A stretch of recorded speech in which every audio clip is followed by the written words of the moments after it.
이 어린이는 왜 울고 있을까요?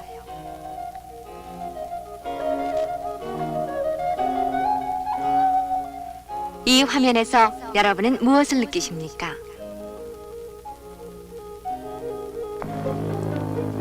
그런데 우리 주변은 어떻습니까?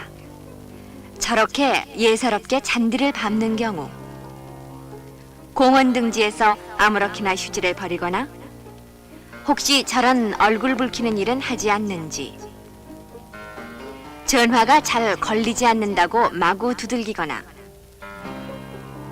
차 안에서 담배를 피워 다른 승객에게 피해를 주고 자리 양보의 미덕마저 외면해 버리는 일은 없을까요? 무심코 버리는 담배꽁초, 함부로 침을 뱉고 껌을 아무렇게나 버리는 등 우리가 알게 모르게 주위를 더럽히는 경우가 많습니다. 분별 없이 버려진 껌이 다른 사람에게 피해를 주는 이런 사례, 한번 생각해 볼 일이 아닐까요?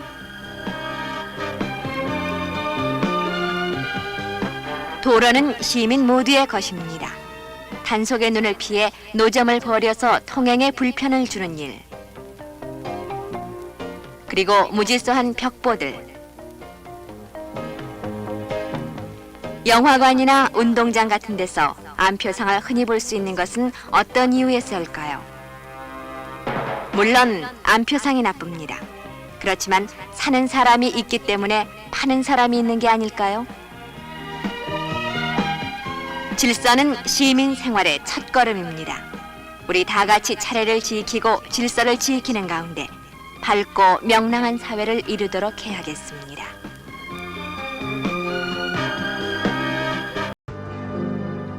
우리나라 인구는 85년 말 현재 4,156만 명을 넘어 지난 60년에 비해 2배 가까이 늘어났습니다. 이에 따라 정부는 내년부터 6차 5개년 계획 기간 중 한 자녀 갖기 단선 운동을 추진하기로 했습니다. 이와 같은 계획은 인구 과밀 현상이 경제 성장에 미치는 장애 요인을 미리 막기 위한 장기적인 국가 발전 시책에 따라 이루어지고 있는 것입니다. 인구 억제책에 우리 모두 관심을 가지고 적극 호응해야겠습니다. 폭발적인 인구 증가, 한정된 국토의 모자라는 식량, 주택 보급 등 허다한 문제들이 우리의 앞길을 가로막고 있습니다. 우리 모두 잘 사는 선진 국민이 되기 위해서도 이 운동에 적극 참여해서 초를 다투어 늘어나는 인구 시계를 멈추도록 해야 하겠습니다.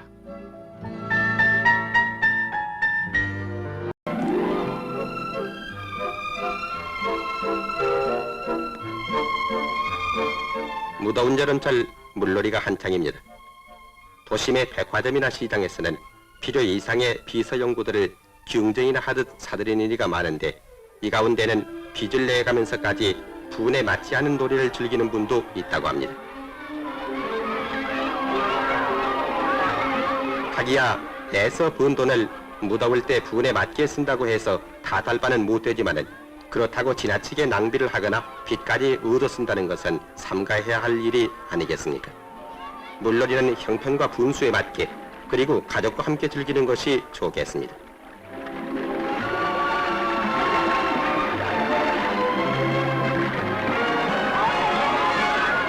또 수영장이나 비서지에서는 공중도덕과 질서를 지킵시다. 술에 취해 큰 소리로 떠들어대거나 눈에 거슬리는 짓은 삼가해야겠습니다. 우리는 분수에 맞는 비서로서 무리가 없고 명랑한 여름철을 보내야겠습니다.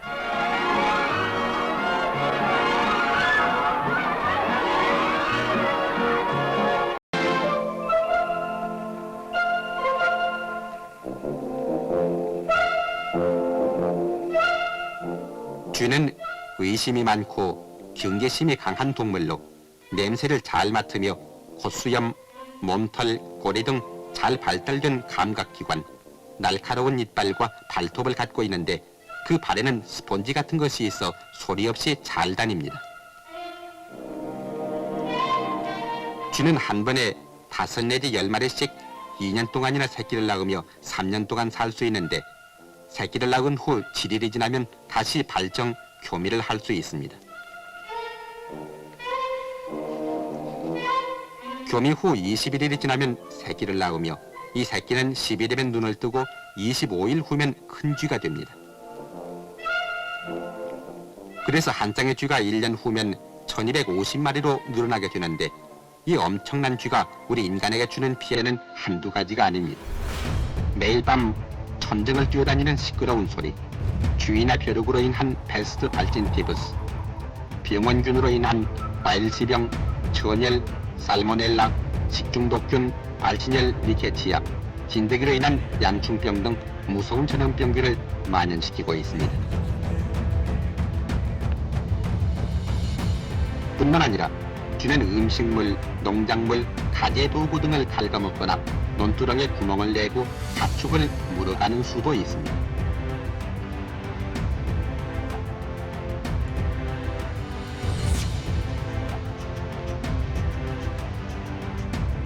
특히 우리나라의 경우 1년에 240만 석의 양곡을 없앤다고 하는데 이것은 돈으로 240억 원이나 되는 거액입니다.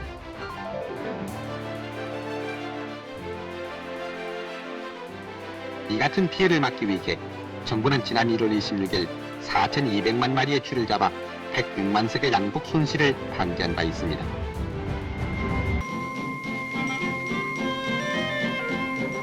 그러나 주요 도시와 군 주둔지 또는 관공서에는 아직도 많은 쥐가 남아있어 7,200만 마리의 쥐가 있는 것으로 추산됩니다. 이 많은 쥐를 없애기 위해 농림부에서는 지난번에 이어 두 번째로 오는 5월 15일 오후 8시를 기해 전국적으로 일제히 쥐약을 놓아 쥐를 잡기로 했습니다.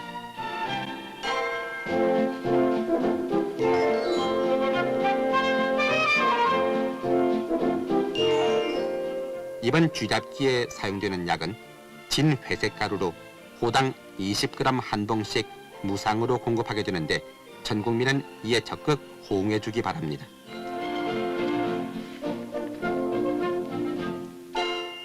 쥐약을 놓을 때는 먼저 주위 환경을 깨끗이 청소해서 먹이가 없도록 하고 투약 3일 전부터 약을 섞지 않은 먹이를 약 놓을 자리에 조금씩 놓아서 쥐가 의심 없이 먹도록 합니다.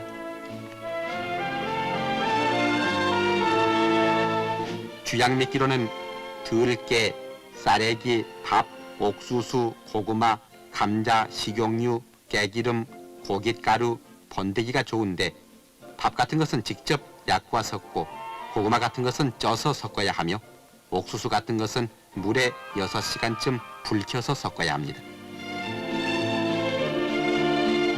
쥐약을 놓을 때 한 집에서만 쥐약을 놓아서는 효과가 적으니 전 국민은 오는 5월 15일 오후 8시를 기해서 일제히 쥐약을 놓아주기 바랍니다.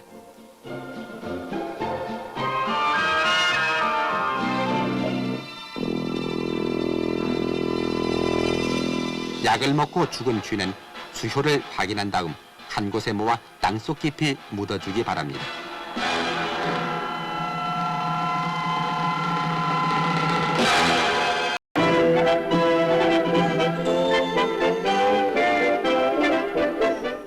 결혼을 인생의 새 출발 또는 제2의 인생이 시작되는 계기라고들 말합니다.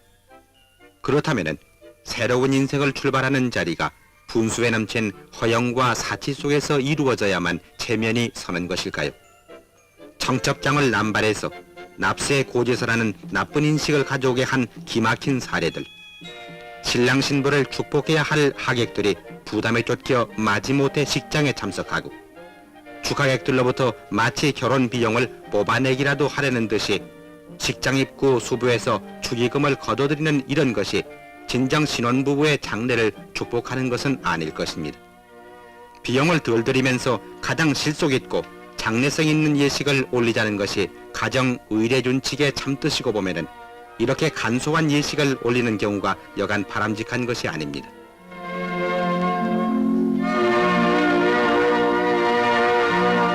호화로운 보석류 대신 신랑은 적금 통장을 그리고 신부는 구두 한 켤레를 주면서 알찬 인생의 새 출발을 다짐하고 있지 않습니까?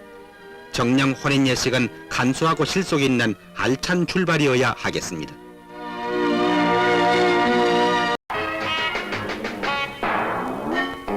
몇 사람의 순간적인 부주의로 수십 년을 갖고 온 산림을 불태우는 일이 많습니다. 산불을 예방하는 것이 가장 중요한 자연 보호 운동입니다.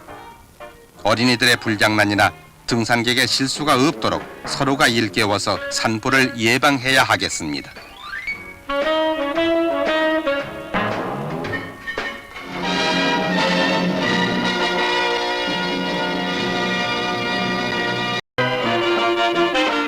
지금은 빈 병 하나, 흔 옷까지 한 점이라도 소중히 다루고 이용해서 물자를 아끼고 소비를 절약할 때입니다. 사치와 낭비를 몰아내고 한 푼이라도 아껴 쓰며 저축에 힘써야 할 때입니다. 오늘보다 내일을 위해 우리 다 같이 절약 저축에 힘씁시다.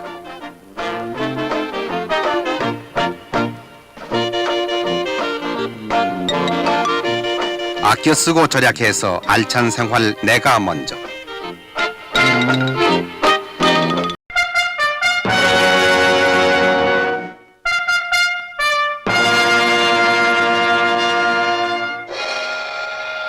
우리나라 전체 가구의 85% 이상이 연탄을 연료로 사용하고 있습니다.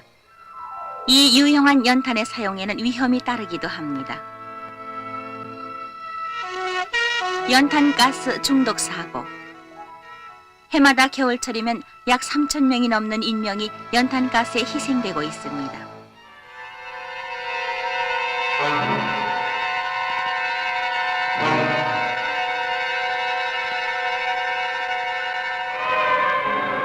아울러 무서운 것은 불입니다.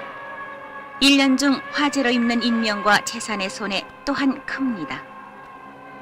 꺼진 불도 다시 보고 전기시설과 석유난로, 연탄 아궁이를 잘 점검하고 주의해서 화재로 입는 불행을 미리 막아야겠습니다.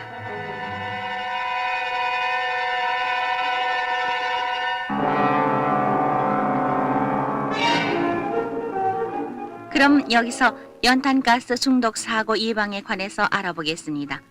서울의 경우 각 구청별로 연탄가스 점검반을 편성해 놓고 요청해 오는 업소나 가정에 나가서 연탄가스가 새는지의 여부를 살펴주고 있습니다.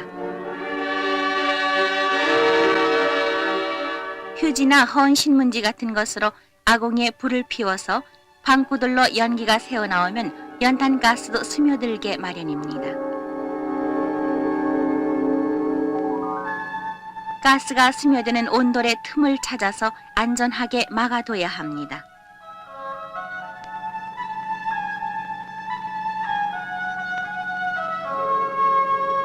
부엌과 통하는 방문은 가스가 새어들 염려가 크기 때문에 좀 불편해도 봉해서 사용하지 않는 것이 좋습니다.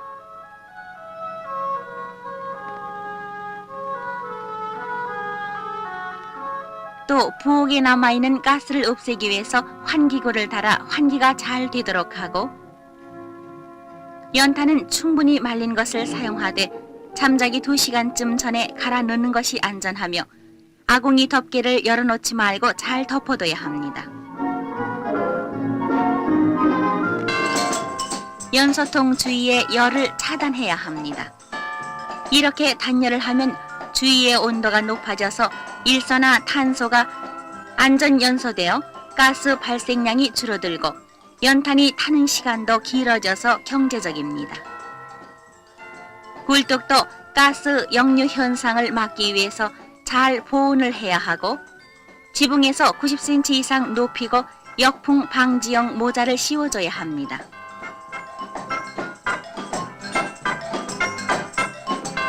지금 보시는 굴뚝들은 고쳐야 할 굴뚝들입니다. 이것은 잘된 굴뚝입니다.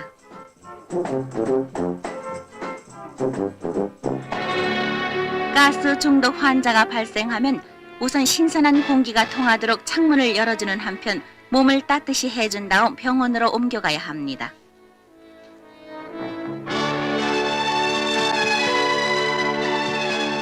한국과학기술원에서는 연탄가스 중독으로 인한 인명피해를 줄이기 위해 연탄가스 없애기 작전을 펴고 1980년에 제도기를 이용한 안전 연탄 연소기를 개발했습니다.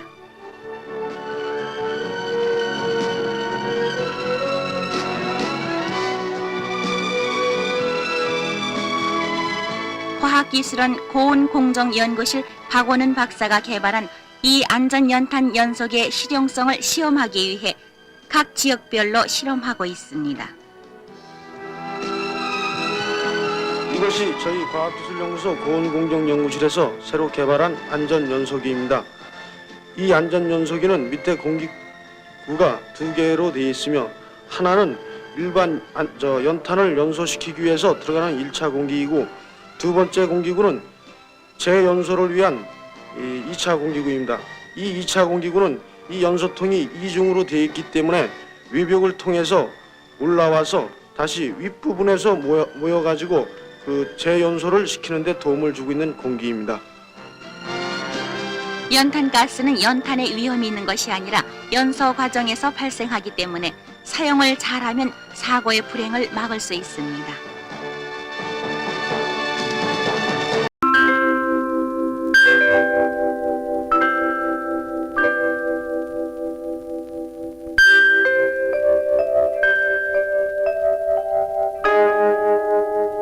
청탁, 청탁, 청탁.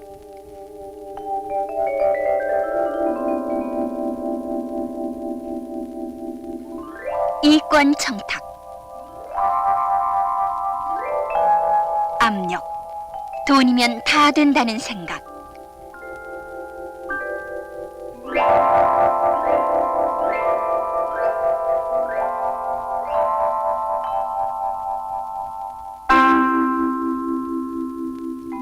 청탁이 꼬리를 물어 마침내 이런 결과를 빚는다면은 어떻게 되겠습니까?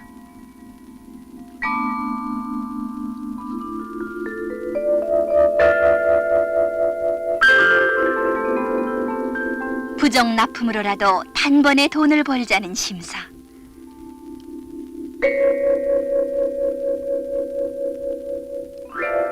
인사청탁.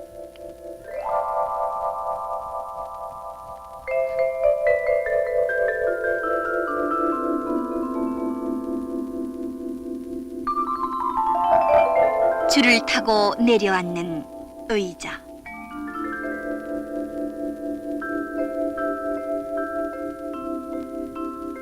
이 때문에 불만이 싹트고 믿지 못하는 풍조가 생겨났습니다.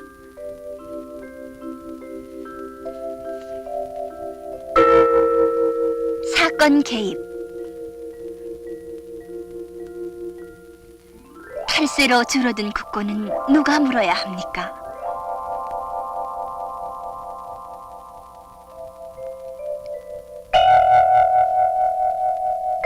법은 지켜야 하며 공평해야 합니다. 법 앞에 누구도 예외일 수 없습니다.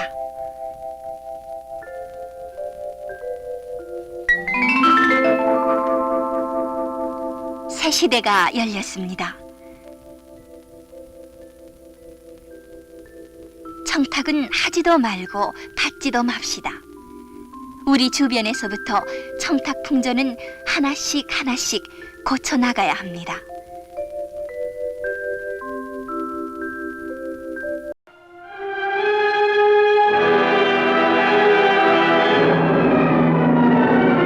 순간의 부주의와 실수가 온 국민의 애서 심고 갖고 온 귀중한 자원을 송두리째 태워버립니다. 요즘은 계절적으로 건조한 때인데다가 등산철이라 산불 예방에 특히 힘쓸 때입니다.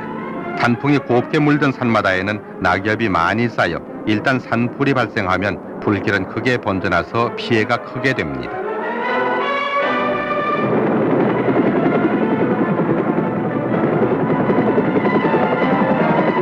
근년에 들어 매년 산불 발생 건수가 감소되고 있는 추세이기는 하나 금년에도 130여 건의 산불이 발생해서 서울 남산의 3배나 되는 면적의 산림이 불타버렸습니다.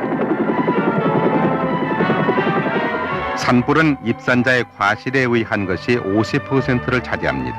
등산 중에는 담배 피우는 것을 금하고 또 담배 꽁초를 함부로 버리지 말아야 합니다. 그리고 반드시 지정된 장소에서 취사를 하고 뒤처리를 깨끗이 하고 춥다고 해서 모닥불을 피우는 일이 없어야 하겠습니다. 우리가 매년 봄에 나무를 심는 것도 중요하지만 심은 나무를 가꾸고 알뜰하게 보존하는 것이 더욱 중요합니다. 힘써 나무를 심고 가꾸는 것은 곧 우리의 생존의 터전을 보존하는 것입니다. 산불은 바로 이러한 우리의 삶의 터전을 순식간에 황폐화시키는 무서운 재난입니다. 우리에게 신선한 공기와 맑은 물줄기, 그리고 윤택한 생활재를 공급하는 삶의 자원 산림 보호에 온 국민이 힘써야 하겠습니다.